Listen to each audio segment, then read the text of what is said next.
Baik, selamat pagi Ibu Anin dan teman-teman semua. Kami dari kelompok satu akan mempresentasikan herbal pengusir angin dan lembab. Lanjut. Kelompok- Sebentar Bu, kelompoknya lengkap nggak hadir di sini hari ini? Ada yang tidak hadir apa hadir semua? Kelompok satu. Ya kan saya perlu tahu. Kalau nggak hadir ya berarti nggak termasuk yang di sini dong. Hadir semua nggak Bu kelompoknya itu? Heno ada. Yang Yunju Pak ada nggak?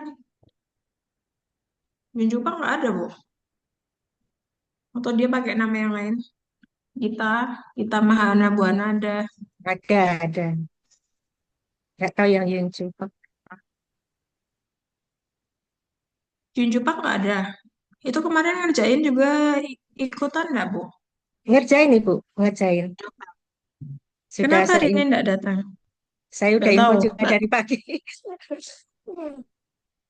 Ya, ya, ya. Jadi catatan saya ya berarti. Oke, silakan Bu. Dimulai Bu presentasinya.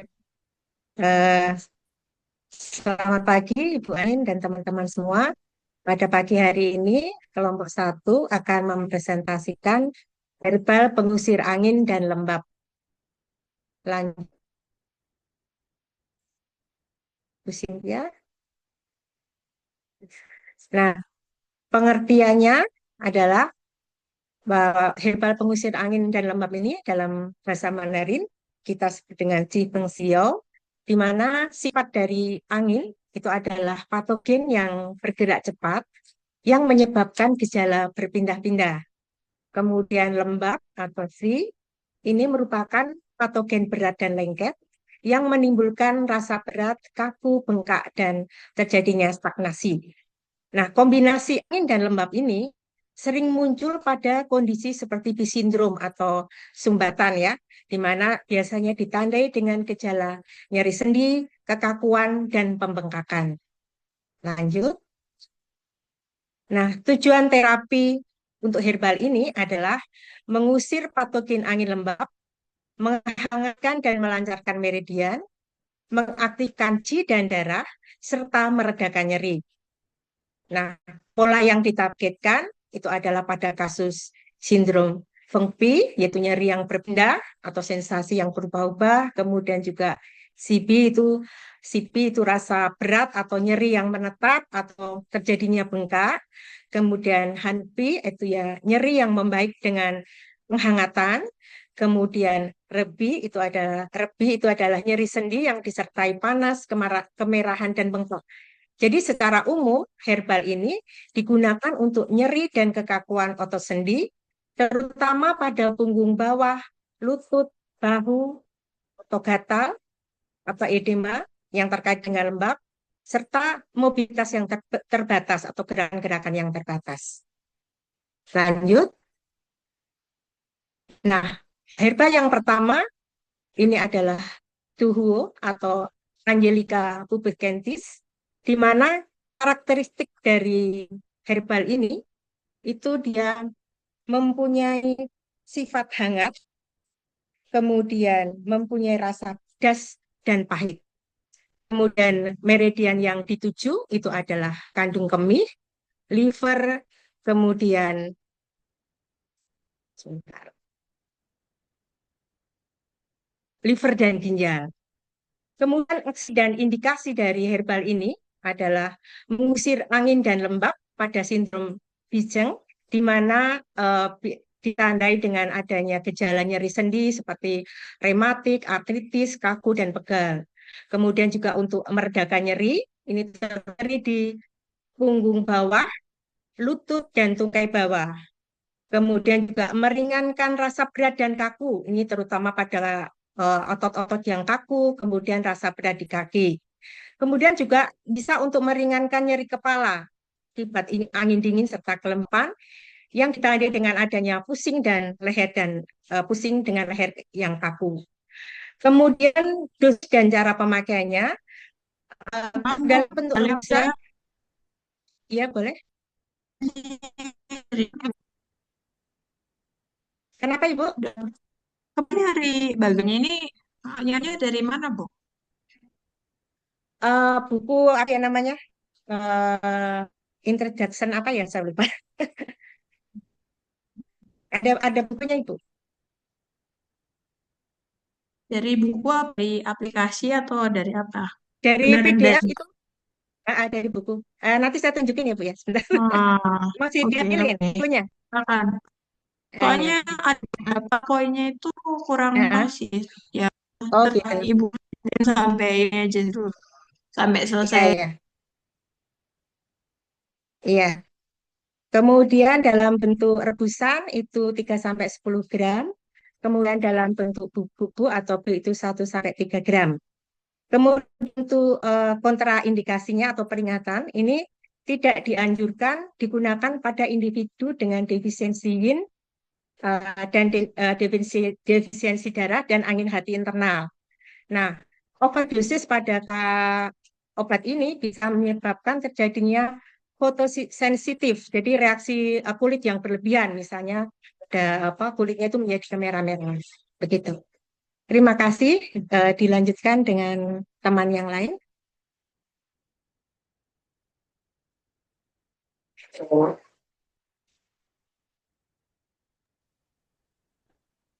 Untuk herbal selanjutnya, eh,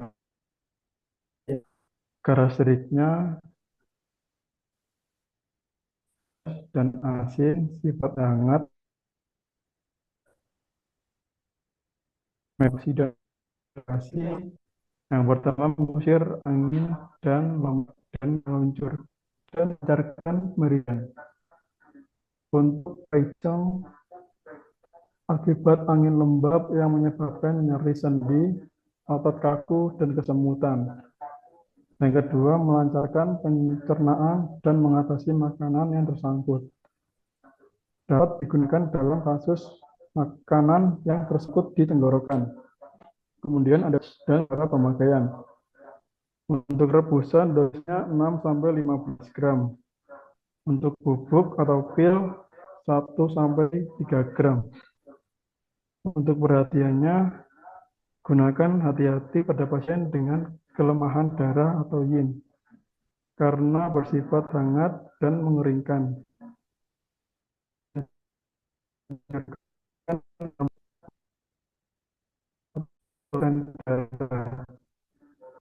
Next,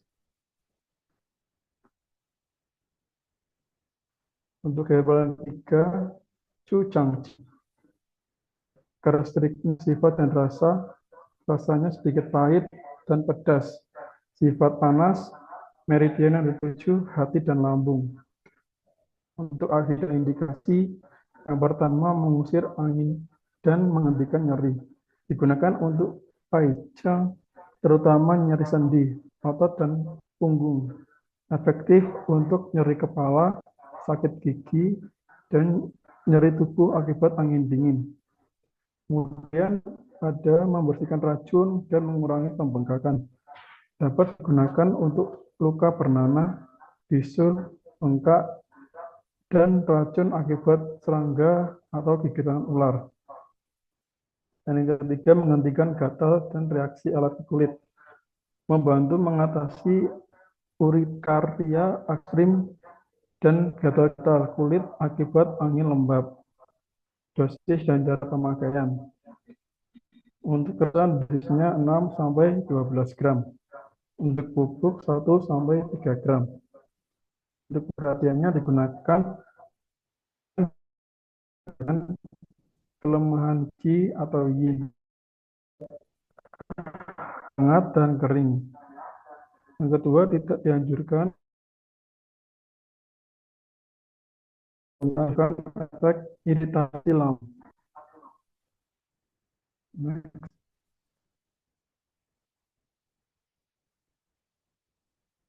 Untuk herbal selanjutnya bisa dilanjutkan.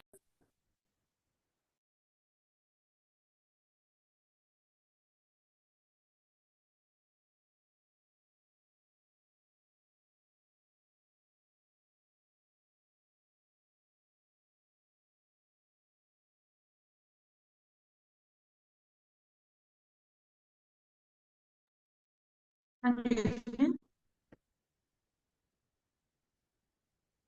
kan kelompoknya ada 4 orang tuh. 5 orang atau 4 orang? Ya, yang lain kan selanjutnya katanya. Yang lain nggak ada kah yang presentasi?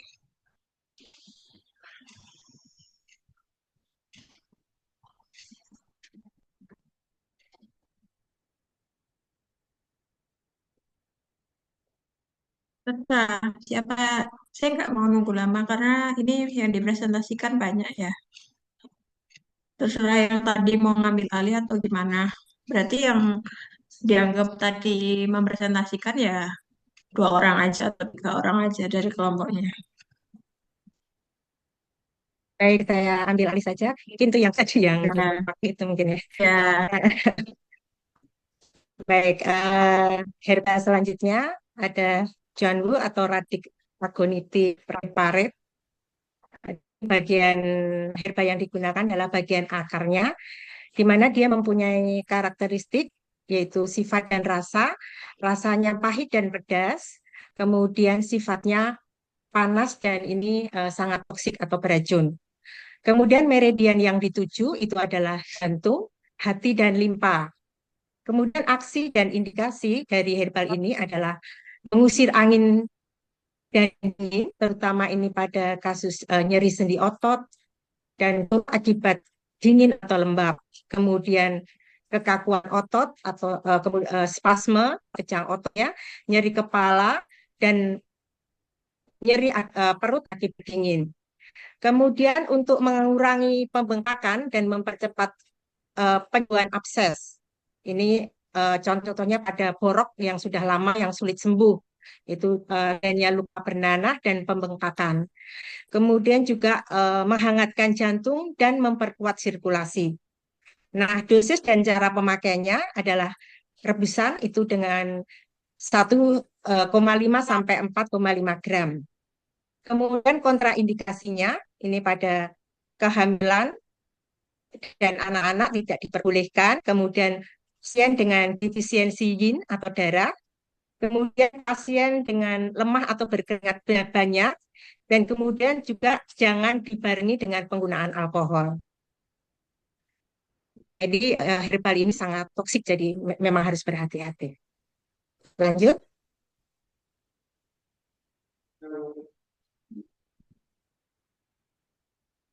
teman lain mau melanjutkan? Oke, Untuk tidak ada. herbal. Oh, siapa Mas Eno?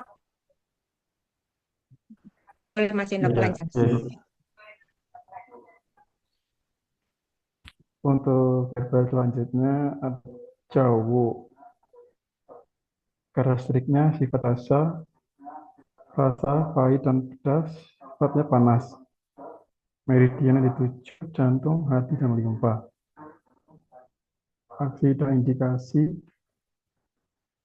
mengusir angin dingin, nyeri sendi akibat dingin lembab, kekakuan otot, nyeri dan perut akibat dingin. Yang kedua, menghilangkan rasa sakit, sesak dada, dan nyeri menjalar ke punggung. Yang ketiga, mengurangi pembengkakan dan mempercepat penyembuhan abses, luka, abses, dan bisul yang sulit sembuh. Dosis dan cara pemakaian. Rebusan dosisnya 1,5 sampai 3 gram. Perhatian yang pertama, tidak digunakan untuk kehamilan. Pasien dengan defisiensi yin atau panas dalam tidak boleh dikombinasikan dengan paiwu, kaulo, dan paisya. Jangan digunakan dengan alkohol.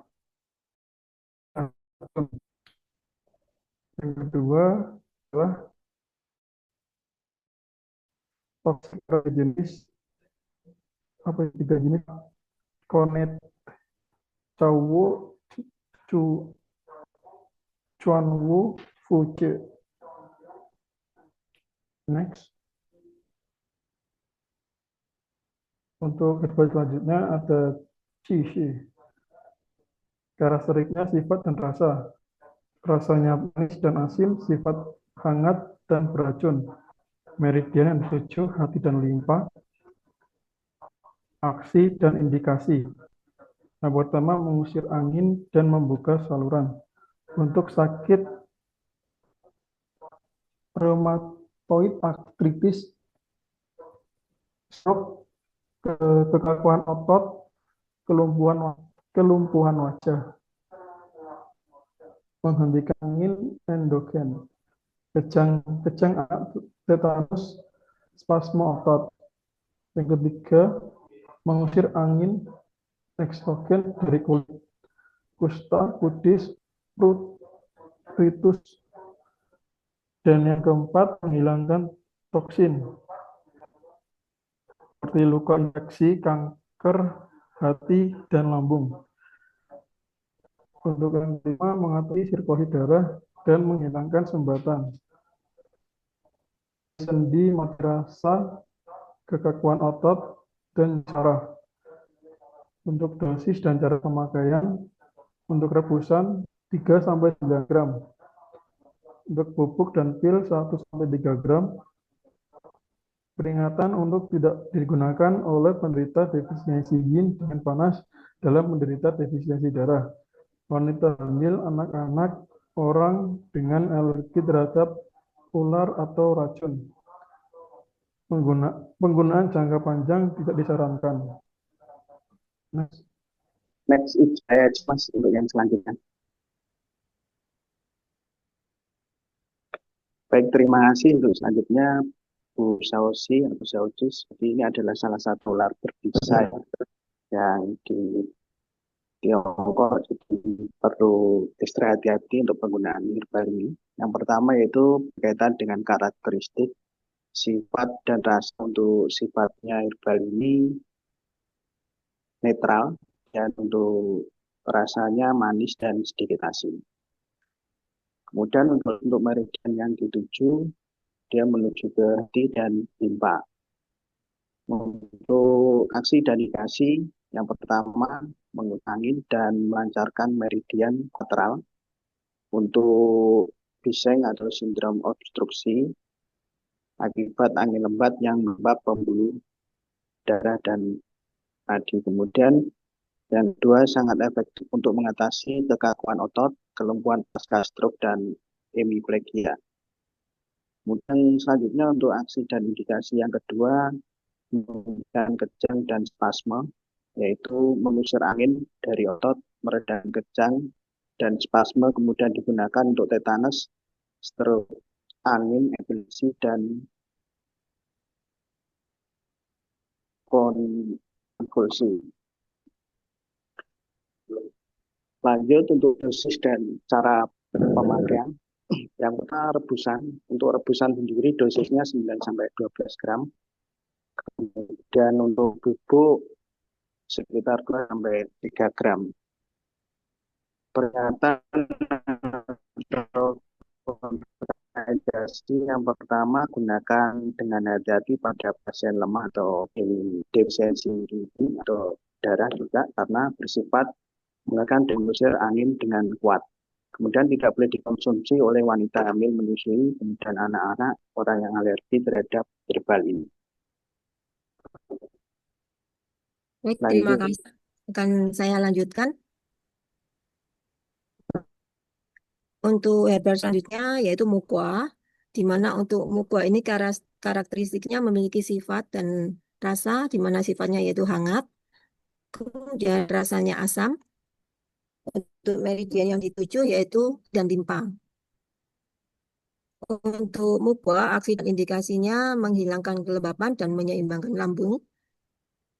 Di mana untuk menghilangkan kelembapan dan menyeimbangkan lambung ini membantu pencernaan, mual, muntah, diare karena kelembapan berlebih. Indikasi yang kedua yaitu melonggarkan otot dan tendon, membuka saluran meridian. Untuk nyeri otot, kram, kekakuan sendi akibat kelembapan atau kekurangan darah. Untuk dosis dan pemakaian dari mukwa yaitu untuk rebusan sebanyak 6-12 gram. Untuk bubuk sebanyak 3-9 gram. Untuk muka ini peringatannya kita harus hati-hati pada pasien yang memiliki asam lambung yang tinggi dan juga dilarang untuk digunakan bagi mereka yang kekurangan yin atau cairan tubuh karena asamnya dapat memperburuk dari kekeringan. Next, untuk herbal selanjutnya yaitu cansa, di mana karakteristiknya yaitu memiliki sifat yang netral dan rasa yang manis. Untuk meridian yang ketujuh yaitu limpa dan lambung. Untuk aksi dan indikasinya, untuk yang mengusir lembab dan nyeri sendi, khususnya nyeri sendi dan otot karena angin lembab. Untuk yang kedua, menghilangkan kekeruhan dan menyeimbangkan lambung, seperti diare, perut kembung, pencernaan lemah, mual, muntah, diare, sakit perut, sakit kepala akibat kelembapan. Untuk dosis dan cara pemakaian dari cansa, untuk rebusan sebanyak 5-10 gram, untuk bubuk sebanyak 3-6 gram. Dan penggunaannya kita harus hati-hati, peringatan dalam kita menggunakan dalam dosis yang wajar. Apabila terlalu banyak akan terjadi iritasi pencernaan. Kita harus hati-hati untuk orang yang kalau memiliki kelemahan darah dan cairan tubuh, kita jangan digunakan untuk mereka. Juga mereka yang memiliki pencernaan yang sangat lemah. Baik, sampai di sini presentasi dari kelompok 1. Terima kasih atas kesempatan yang diberikan dan mohon maaf apabila ada kekurangan. Oke, makasih kelompok 1. Saya mau bertanya, untuk di daftar herbal wajib yang perlu dipelajari itu dari herbal-herbal yang tadi dipresentasikan yang mana aja ya?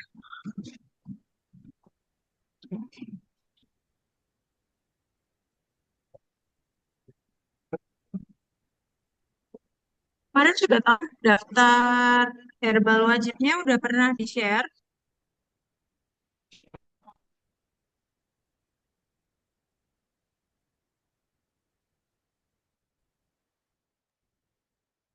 Sudah, Ibu. Ya, sudah cari Iya, untuk itu sudah kami apa bagi nggak per, tahu. untuk itu sudah kami bagi per masing-masing herbal ke beberapa teman-teman ini yang ada di kelompok 1 ini.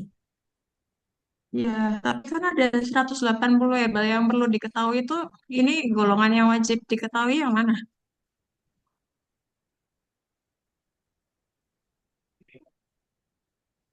Denok nggak pertanyaan saya?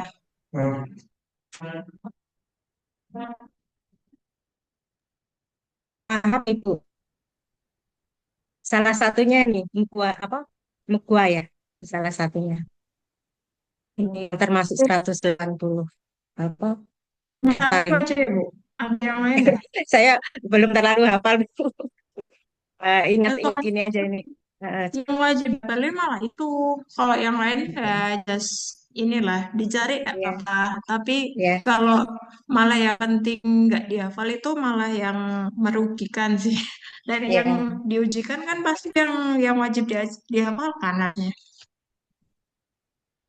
ya itu PR kelompok ya, masing-masing lah ya. Harusnya ya, itu kayak ditandai bintang ya, yang ya. wajib dihafalkan. Tuhuwo itu juga termasuk tuh yang punya saya tadi. Tuhuwo itu juga masuk yang 180. Oke, Ya, pertanyaan selanjutnya dari saya, sindrom B itu apa ya sebenarnya? Bisa sih, karena belum boleh, tentu sebenarnya itu sindrom B nih. boleh saya menjawab, Ibu Alexia. Boleh. Ya, Mm-mm. sindrom P itu sindrom sumbatan. Jadi sumbatan pada meridian, terutama disebabkan sumbatan karena tersumbatnya qi dan darah. Jadi Oke. sumbat qi dan Tapi darah. dia penyebab umum apa, Bu? Tahu nggak? Sindrom B dalam kasus ini tuh penyebab utamanya apa? Angin dan lembab, Ibu. Ya benar, kalau Ya, nyeri itu pasti gara-gara ada sumbatan cik dan ya, darah. Faktor Tapi ya, penyebab patogen eksternal, utamanya Ibu. dari mana? ya. Faktor patogen eksternal. Patogen Manajemen internalnya apa, Pak? Angin, terus apa? angin, dingin, lembab. dan panas. Perbedaannya apa, Pak? Kalau kena angin gimana? Kalau kena gimana? Kalau kena lembab gimana? Kalau ini biasa menyebabkan pergerakan nyeri berpindah-pindah. Kalau yang dingin, nyeri tajam dan kaku. Kemudian untuk yang lembab, biasanya berat, bengkak, dan sulit digerakkan. Untuk yang panas ini menyebabkan kemerahan, nyeri panas, dan pembengkakan.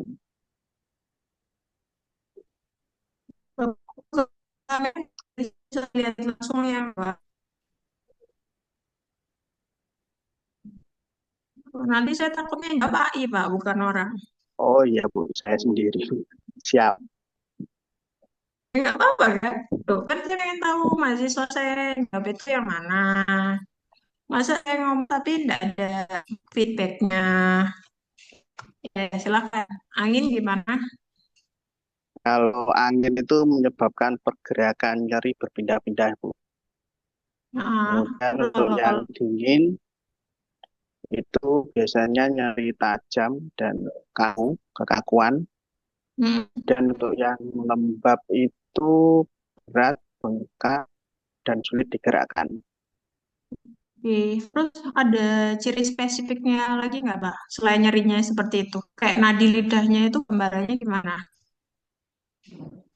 Kalau nadinya itu, kalau angin itu biasanya nadi permukaan. Nadi permu itu apa, Pak? Istilah darinya.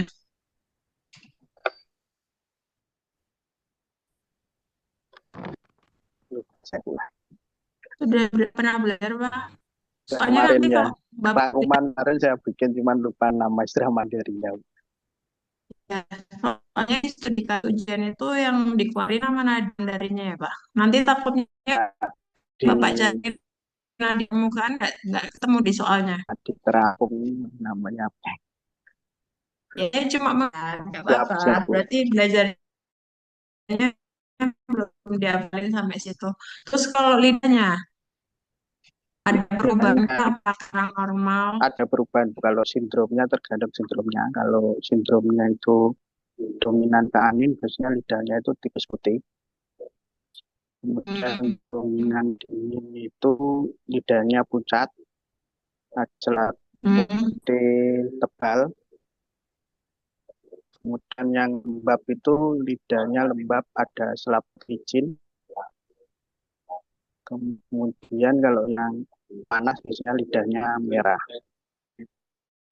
serta kuningnya. Bapak tahu gambaran lidah nadinya nggak, Pak?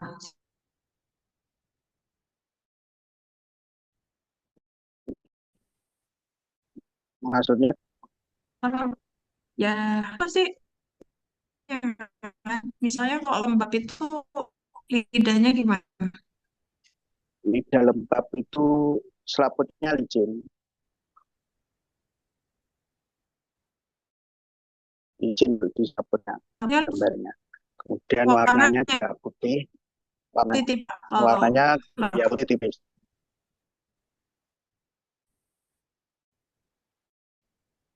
Kalau yang bukan lalu tebal, Pak. bukan Bu, tipis Bu. Kalau lembab. Kalau lembab tebal. Kalau dingin yang tebal. Kalau lembab ini agak tipis. Dia tuhnya ban lidahnya gemuk apa kurus? Tubuh lidahnya. Tubuh lidahnya Nah, itu mempengaruhi ini loh, Pak. Kita bukan juga dinilai. Jadi nggak cuma warna, tapi kayak bentuknya dia jadi lebih gemuk apa kurus itu juga untuk interpretasi juga sangat bukan.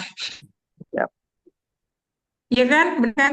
Bapak udah pernah ya belajar diagnosa, Pak? Bapak sekitar sudah, kalau materi ini belum. Materi di sini belum pernah kursus belajar diagnosa lidah.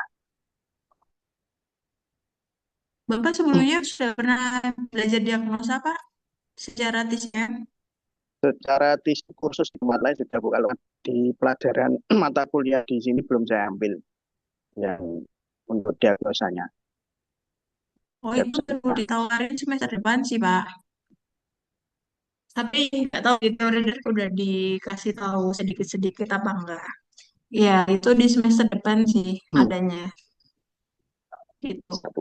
Jadi ya memang intinya kalau di TCM itu kuatkan diagnosanya ya. Jadi mohon maaf kalau saya tanya-tanya terkait diagnosanya juga. Karena kalau kita tidak tahu diagnosanya ya percuma aja kita ngapalin herbalnya.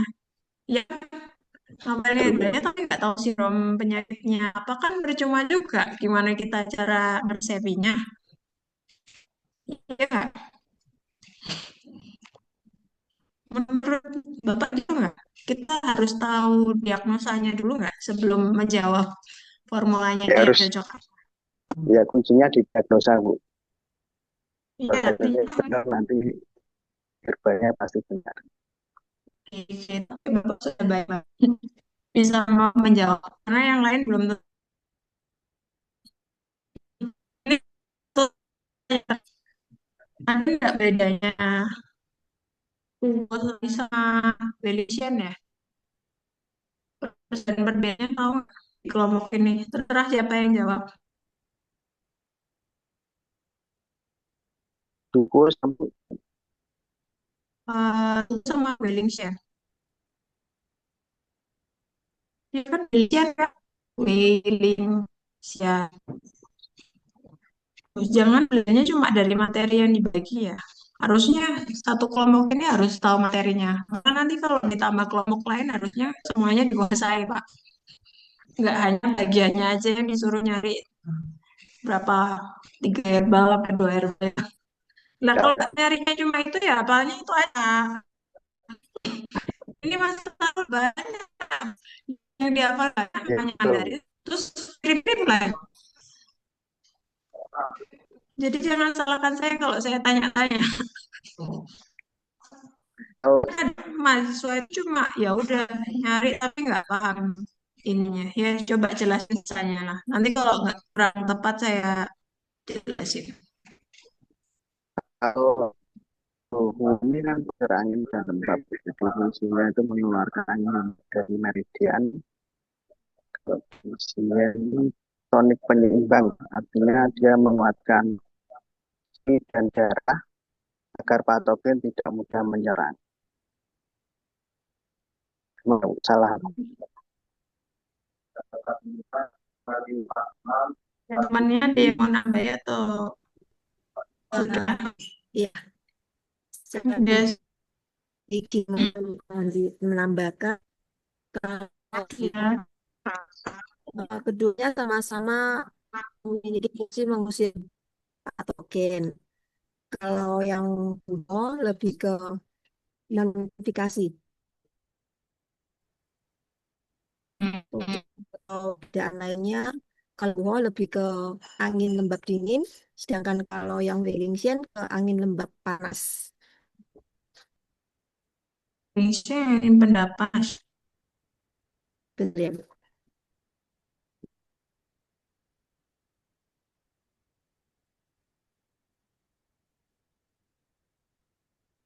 itu kan Ya, beda sih, bukan yang angin dingin lembab. Kalau sama sama lembab. iya, emang Indonesia ada panasnya. Oh, Yang panas golongan